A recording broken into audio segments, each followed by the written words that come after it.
அவங்க சுயநலத்துக்கு ஏற்ற மாதிரி, முட்டாள்தனத்துக்கு ஏற்ற மாதிரி சக்தி இல்லாத, ஒழுக்கம் இல்லாத, நேர்மை இல்லாத கடவுள்களை உருவாக்கிக்கிட்டாங்கன்னா அவைகளால் பாதிக்கப்படுபவர்களும் அறிவாளிகளும் அவற்றை ஏற்றுக்கொள்ள முடியுமா?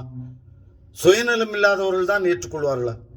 உலக மனித சமுதாயத்துக்கு ஒருத்தன் தொண்டு செய்யணும்னா முதல் தொண்டா இந்த கடவுள் ஒழிப்பு வேலையில் இறங்கினாதானே அவன் நேர்மையான, ஒழுக்கமான, அறிவாளியான தொண்டனாக இருக்க முடியும்.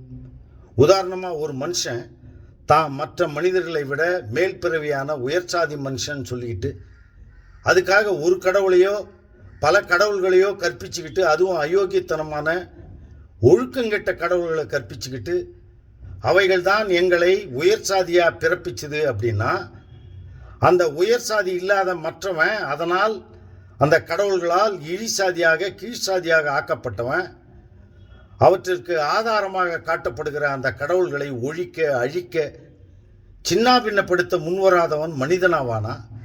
அறிவாளியாவானா? மானமுள்ளவனாவானா?